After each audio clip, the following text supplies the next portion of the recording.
Hello everyone, welcome to our channel. তো আজকে আমরা একটা অসাধারণ টপিক, যেটা ছাড়া ইংলিশ গ্রামারের কিছুই হয় না, সেই টপিক, খুব ইম্পর্টেন্ট টপিক, এবং সেটা নিয়ে আমরা আজকের ক্লাসটা, আজকের সেশনটা শুরু করব।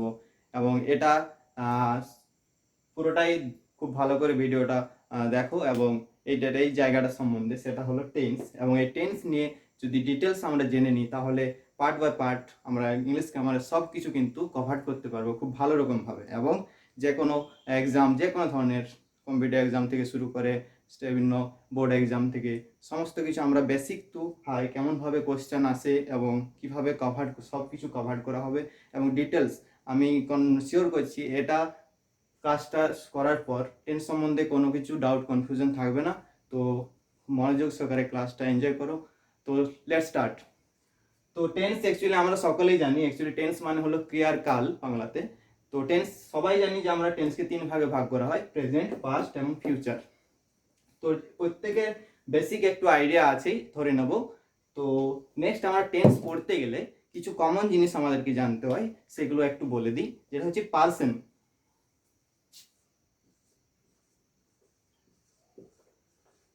এবং নাম্বার। এই একটু বেসিক নলেজগুলো আমি বলে দিই।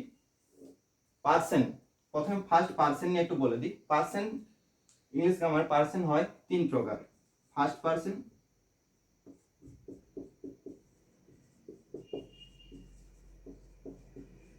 সেকেন্ড পার্সন,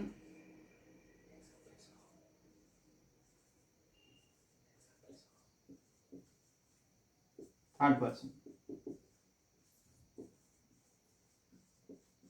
তো পার্সন তিন রকমের হয়: first person, second person, third person. First person কোনগুলো? ফার্স্ট পার্সন আই এবং উই। আই এবং উই কে ফার্স্ট পার্সন বলা হয়, আমি এবং আমরা। এটা ফার্স্ট পার্সন, সিঙ্গুলার ফর্ম, এটা প্লুরাল ফর্ম। ঠিক আছে। তো নাম্বারে আমরা জেনে নেব সিঙ্গুলার এবং প্লুরাল। তো সেটা থেকে আমরা দেখে নেবো আইটা হচ্ছে সিঙ্গুলার নাম্বার, ওইটা প্লুরাল নাম্বার। এবং সেকেন্ড পার্সন, ইউ, এবং এটা প্লুরাল ফর্ম কিছু হয় না, ইউই হয়। থার্ড পার্সন হি, সি এবং দে। তো থার্ড পার্সন সিঙ্গুলার নাম্বার কোনগুলো? হি, সি, এবং প্লুরাল নাম্বার দে।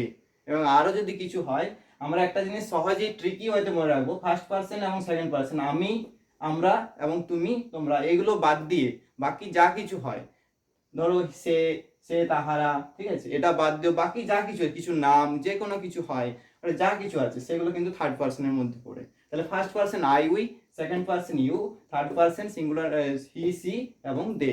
থার্ড পার্সন আরেকটা জিনিস খুব ভালো করে মনে রাখতে হবে, এটা হচ্ছে থার্ড পার্সন সিঙ্গুলার নাম্বার, হি এবং সি। এবং এটা মনে রাখতে হবে খুব ভালোভাবে এই রুলসটা।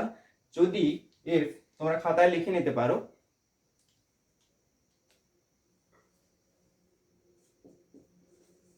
if third person singular number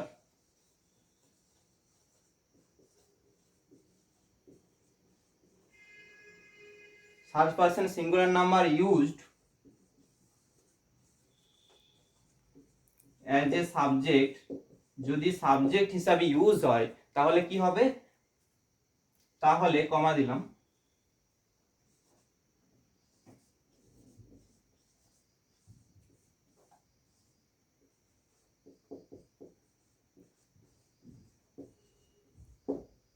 তাহলে কি অ্যাড হয়?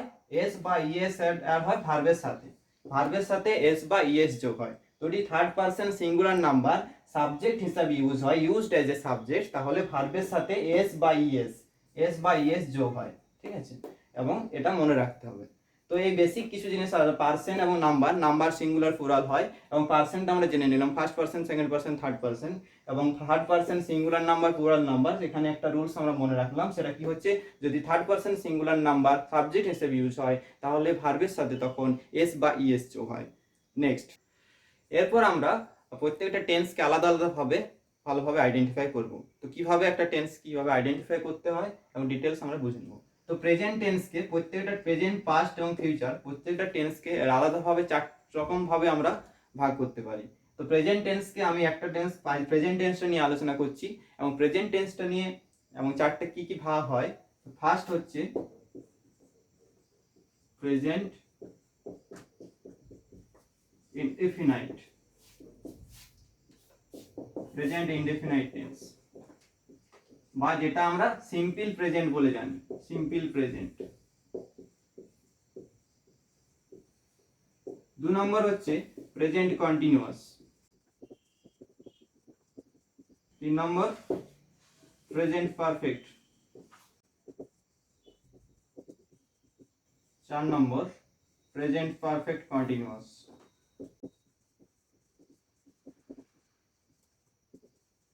তো এরকম ভাবে প্রত্যেকটা টেন্সকে এরকম ভাবে পাস্ট টেন্সকেও পাস্ট ইনডিফিনাইট বা simple past, past continuous, past perfect continuous, এরকম ভাবে প্রত্যেকটা টেন্সকে ভাগ করা হয়। তো ফার্স্ট আজকে এখন আমরা প্রেজেন্ট টেন্সটা নিয়ে একটু ডিটেলস আলোচনা করে নেব। তো ফার্স্ট প্রেজেন্ট ইনডিফিনাইট টেন্সটা কি এবং প্রেজেন্ট বা সিম্পল প্রেজেন্ট টেন্সটা কি সেটা দেখে নেব একটু। দেখো, প্রেজেন্ট টেন্স মানে কি বর্তমানকাল। প্রেজেন্ট ইনডিফিনাইট বা সিম্পল প্রেজেন্ট টেন্স যে টেন্সটাকে আমরা বলবো সেটা বর্তমানে নিত্য দিন বা প্রতিদিন যে কাজটা ঘটছে এমন কিছু কাজ বা অভ্যাসগত কাজ বা চিরন্তন সত্য এরকম ধরনের কিছু কাজ, সেগুলো কিন্তু সিম্পল প্রেজেন্ট বা প্রেজেন্ট ইনডিফিনাইট টেন্সের মধ্যে পড়ে। ঠিক আছে, তো দেখো তাহলে প্রেজেন্ট ইনডিফিনাইট তোমরা আমি যে কথাটা লিখলাম তোমরা একটু ভালো করে শুনে বা খাতায় লিখেও নিতে পারো, যে ডেইলি যে কাজগুলো নিত্যবিত্ত কোনো ঘটনা ঘটছে, ঠিক আছে, বা অভ্যাসগত কোনো কাজ বা চিরন্তন সত্য এরকম ধরনের কোনো ঘটনা যেগুলো ঘটছে, সেই ধরনের কিছু কাজ সেগুলো ঘটে চলেছে, সেগুলো প্রেজেন্ট টেন্স বা সিম্পল প্রেজেন্ট বা প্রেজেন্ট ইনডেফিনাইট টেন্স। তো স্ট্রাকচারটা প্রত্যেকটা টেন্সের আমরা খুব ভালোভাবে খাতায় লিখে নেব। প্রত্যেকটা স্ট্রাকচারটা কি, সাবজেক্ট প্লাস মেন ভার্বের এস বাই এস বা প্রেজেন্ট ফর্ম, এটা বলতে পারি আমরা। মেন ভার্বের প্রেজেন্ট ফর্ম প্লাস অবজেক্ট বা others part of the subject, আমরা আদার্স বললে বেটার, আদার্স। তো স্ট্রাকচারটা কি, প্রেজেন্ট ডেফিনেটের বা সিম্পল প্রেজেন্টের সাবজেক্ট প্লাস মেন ভার্ব, মানে ভার্বের সাথে কি যোগ হচ্ছে, এস বাই এস যোগ হচ্ছে। তাহলে সিম্পল প্রেজেন্ট বা প্রেজেন্ট ইনডেফিনাইট টেন্সে কি হয়, subject plus main verb plus object. তাহলে ধরো আমরা একটা এক্সাম্পল লিখতে পারি, হি স্পিক্স ইন ইংলিশ।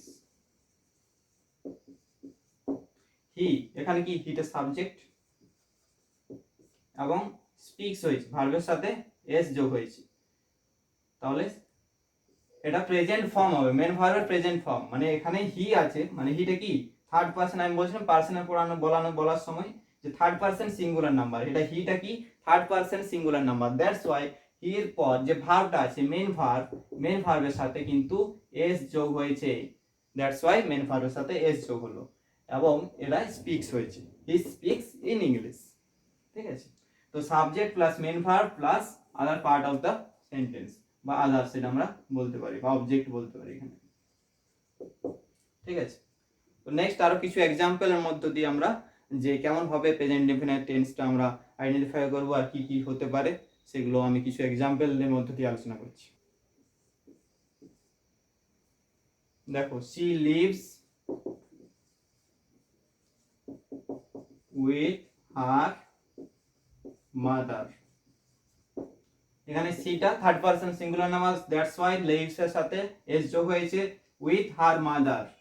ঠিক আছে, তো এটা প্রেজেন্ট সিম্পল প্রেজেন্ট টেন্স বা প্রেজেন্ট ইনডেফিনাইট টেন্স। ঠিক আছে, নেক্সট আমরা বলতে পারি goats feed on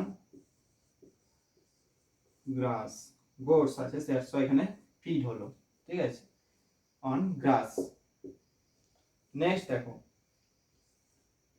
Sam goes for a walk in the evening।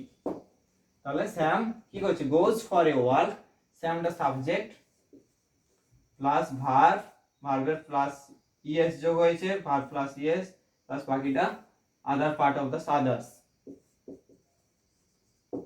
ঠিক আছে, তো এরকম ভাবে প্রেজেন্ট ইনডেফিনাইট টেন্স হয়।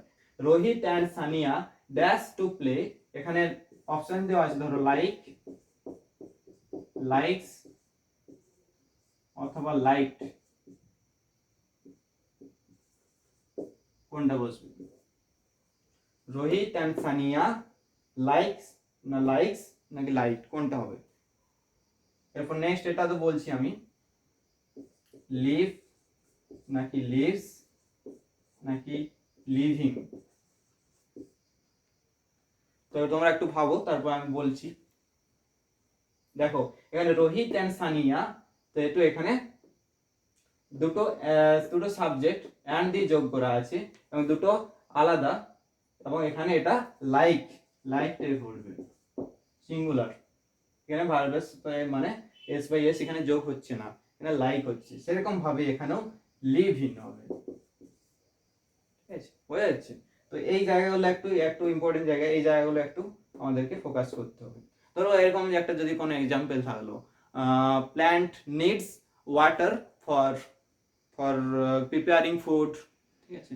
তো নিড ওয়াটার, নিডটা নিডস হলো না, বা নিডিং বা অন্য কিছু হলো না, ঠিক আছে, নিডেড হলো না, কারণ প্রেজেন্ট ইনডিফিনাইট টেন্সে কি হচ্ছে, এই প্রেজেন্ট যে আমরা সবসময় সাবজেক্ট দেখে পরে ভার্বটার সাথে এস বাই এস যোগ করবো, এবং প্রেজেন্ট ইনডিফিনাইট টেন্স এরকম ভাবেই হয়, এরকমই হয়। তো নেক্সট আমরা চলে যাব present continuous tense. Present continuous টেন্সে স্ট্রাকচার, সবসময় আমরা স্ট্রাকচারটা ভালো করে মনে রাখবো। স্ট্রাকচারটা কি, প্রত্যেকটা টেন্সের স্ট্রাকচার বা গঠন কি সেটা আমরা কিন্তু জানতে হবে। প্রেজেন্ট কন্টিনিউয়াস, আমরা সেখানে শুধু কন্টিনিউয়াস ওয়ার্ডটার উপর ফোকাস করব। কন্টিনিউয়াস মানে ক্রমাগত, কন্টিনিউ, যে কাজটা চলছে, বর্তমানের কোনো কাজ। প্রেজেন্ট অবভিয়াসলি প্রেজেন্ট মানে বর্তমান, তাহলে প্রেজেন্ট কন্টিনিউয়াস মানে কন্টিনিউয়াস ওয়ার্ডের উপর ফোকাস করব, যেটা চলছে, ঠিক আছে?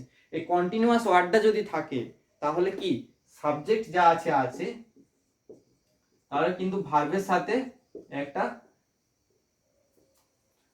অক্সিলারি থাকবে, এম ইজ আর থাকবে, এম ইজ আর, এটাকে কি বলা হয়, বি ভার্ব অক্সিলারি, প্লাস ভার্বের সাথে আইএনজি, একটা কিন্তু আইএনজি থাকে। তাহলে কন্টিনিউয়াস যদি কথাটা থাকে তাহলে আইএনজি একটা চলে আসবে ভার্বের সাথে, এটা কিন্তু মনে রাখতে হবে সব সময়। প্রেজেন্ট কন্টিনিউয়াস হোক, পাস্ট কন্টিনিউয়াস হোক, আর ফিউচার, সব কিছুর ক্ষেত্রে কিন্তু কন্টিনিউয়াস ওয়ার্ডটা যদি আমরা পেয়ে গেছি, তার মানে ভার্বের সাথে একটা আইএনজি চলে আসবে। এবং প্রেজেন্ট টেন্স আছে যেহেতু, সেই জন্য প্রেজেন্ট টেন্সের বি ভার্ব আমরা যেগুলো এম ইজ আর সেগুলো আমরা ইউজ করব, এবং ভার্বের সাথে আইএনজি যোগ করব, প্লাস আদার্স বা আদার পার্ট অফ দ্য সেন্টেন্স যা কিছু থাকবে সেটা কিন্তু আমাদেরকে ইউজ করতে হবে। তাহলে এই হলো structure, subject plus am is are বা বি ভার্ব যেটা থাকে প্রেজেন্ট টেন্সের, এবং ভার্বের সাথে আইএনজি যোগ হবে। তাহলে কন্টিনিউয়াস ওয়ার্ডটা শুধু আমরা যদি ফোকাস করি, এবং আমরা একটা সেন্টেন্স কি দেখে পরে বুঝবো কিভাবে যেটা কি টেন্সে আছে, এবং সবসময় দেখবো যদি আইএনজি আছে তার মানে কন্টিনিউয়াস, এবং বাকি যেটা দেখবো এই বি ভার্ব অক্সিলারি ভার্ব, সবসময় ভার্ব দেখে একটা সেন্টেন্সকে বোঝা যায়। তো এখানেও সেই ইন দ্য সেম ওয়ে আমরা কি করব, ভার্বগুলো দেখব। প্রথমে দেখব মেন ভার্বের সাথে কি যোগ আছে, আইএনজি যোগ আছে, দ্যাটস ওয়াই কন্টিনিউয়াস। এবং বি ভার্বটা কি টেন্সে আছে সেটা দেখে নেব। আমরা যখনই দেখলাম এম ইজ আর আছে, দ্যাটস ওয়াই এটা প্রেজেন্ট টেন্স, এবং এটা প্রেজেন্ট কন্টিনিউয়াস টেন্স, ঠিক আছে? চলো নেক্সট আমরা দেখে নিই present perfect tense. Present perfect tense, present perfect টেন্সের স্ট্রাকচার কি, প্রেজেন্ট পারফেক্ট টেন্স কিভাবে গঠিত হয়। সাবজেক্ট সবকিছু থাকবে, সাবজেক্ট প্লাস হ্যাভ বা হ্যাজ, প্লাস কি থাকবে মেন ভার্বের পাস্ট পার্টিসিপল ফর্ম, এবং others part of a sentence. তাহলে সাবজেক্ট যে কিছু হতে পারে, হ্যাভ বা হ্যাজ একটা আসছে পারফেক্ট টেন্সে, ঠিক আছে, এবং লাস্টে মেন ভার্বের পাস্ট পার্টিসিপল ফর্ম একটা আসছে, ঠিক আছে? তো আমরা প্রেজেন্ট পারফেক্ট টেন্সটাকে কিছু এক্সাম্পলের মধ্য দিয়ে একটা জিনিসটা ক্লিয়ার করে নেব। We have seen the Taj Mahal, এখানে উইটা হচ্ছে সাবজেক্ট, হ্যাভ এবং মেন ভার্বের পিপিএ পাস্ট পার্টিসিপল ফর্ম, এবং দ্য অবজেক্ট এখানে দ্য তাজমহল। তো এরকম ভাবে সাবজেক্ট প্লাস হ্যাভ বা হ্যাজ হতে পারে, প্লাস মেন ভার্বের পাস্ট পার্টিসিপল ফর্ম, বাকিটা অবজেক্ট বা others part of a sentence, ঠিক আছে? তো হ্যাভ সিন দ্য তাজমহল, আমরা তাজমহল দেখেছি, ঠিক আছে? তো এরকম দেখেছি, করেছি, এরকম যদি কিছু বোঝায় তখন সেগুলো প্রেজেন্ট পারফেক্ট টেন্স হয়। তাহলে এবং কোশ্চেন করতে হয় তাহলে কি হবে, আমরা সবসময় জানি কোশ্চেন করতে গেলে প্রথমে অক্সিলিয়ারিটা সামনে চলে আসে, have we seen the Taj Mahal? আমরা কি তাজমহল দেখেছি? এরকম একটা কোশ্চেন করতে গেলে আমরা এটা প্রথমেই চলে আসবো। এবং নট দিয়ে যদি ইউজ করি, যদি ধরো উই হ্যাভ নট সিন, মানে তখন নটটা কোথায় আসবে? এখানে নটটা বসবে নেগেটিভ অর্থে। আমি এটা কি বললাম? নেগেটিভ অর্থে যদি নট বসাতে হয় তাহলে এই অক্সিলিয়ারি পরে নটটা বসে, এবং যদি কোশ্চেন মার্ক করতে হয়, তাহলে যদি ইন্টারগেটিভ সেন্টেন্স বানাতে হয় এটাকে, তাহলে হ্যাভটা বা অক্সিলিয়ারি যেটা থাকে সামনে আনতে হয়, এটা আমরা জানি। ঠিক আছে? তো এবং লাস্টে আমরা যেটা দেখব, present perfect continuous tense. Present perfect continuous এমন কোনো কাজ যে কাজটি ধরো কিছুক্ষণ আগে শুরু হয়েছে, এখনো পর্যন্ত চলছে, এখনো পর্যন্ত শেষ হয়নি, এখনো চলছে, কিছুক্ষণ আগে শুরু হয়েছে এবং বর্তমান সময় পর্যন্ত চলছে, এরকম ধরনের কোনো কাজ যদি বোঝায়, তখন সেটা কি টেন্স হবে? Present perfect continuous tense. তো আমরা স্ট্রাকচারটা দেখে দেবো, প্রেজেন্ট পারফেক্ট কন্টিনিউয়াসের স্ট্রাকচারটা কীরকম হয়।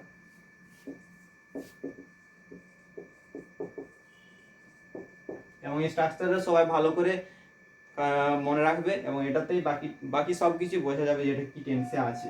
তো স্ট্রাকচার কি হয়? সাবজেক্ট প্লাস হ্যাভ বা হ্যাজ প্লাস একটা বিন আসে প্লাস ভার্ব প্লাস আইএনজি, ভার্বের সাথে আইএনজি প্লাস আদার্স। ঠিক আছে? তো এরকম সাবজেক্ট থাকছে, হ্যাভ বা হ্যাজ থাকছে, এবং বিন থাকছে একটা। কি কি জিনিস এক্সট্রা আসছে? হ্যাভ বা হ্যাজ এর পর একটা বিন আসছে, এবং কন্টিনিউয়াস আমি বলেছিলাম, কন্টিনিউয়াস কথাটার মানে হচ্ছে কন্টিনিউ, যদি ধরো কোনো কাজ চলছে, ধরো কি বললাম, বর্তমানে কোনো কাজ চলছে যেটা শুরু হয়েছিল আগে, এখনো পর্যন্ত চলছে, সেই ধরনের কোনো কাজকে আমরা প্রেজেন্ট পারফেক্ট কন্টিনিউয়াস বলবো। এবং কন্টিনিউয়াস ওয়ার্ডটা আছে মানে একটা আইএনজি হয় ভার্বের সাথে, তো সেই কারণে এখানে দ্যাটস ওয়াই ভার্বের সাথে একটা আইএনজি যোগ হয়েছে, এবং বাকি আদার্স যা আছে তাই। তো আমরা একটা এক্সাম্পলের মধ্যে জেনে নেব। রামবাবু সাবজেক্ট, হ্যাজ এলো অক্সিলারি, এবং হ্যাজ কেন এলো? কারণ এটা সিঙ্গুলার সাবজেক্ট, সেই জন্য এখানে হ্যাজ বসলো। বিন এলো একটা এক্সট্রা, এবং টিচার সাথে আইএনজি যোগ হয়েছে, টিচিং। বাকিটা in this school for 3 years, এটা আদার্স। তাহলে আমরা বুঝে যাচ্ছি প্রেজেন্ট পারফেক্ট কন্টিনিউয়াস কোনটা?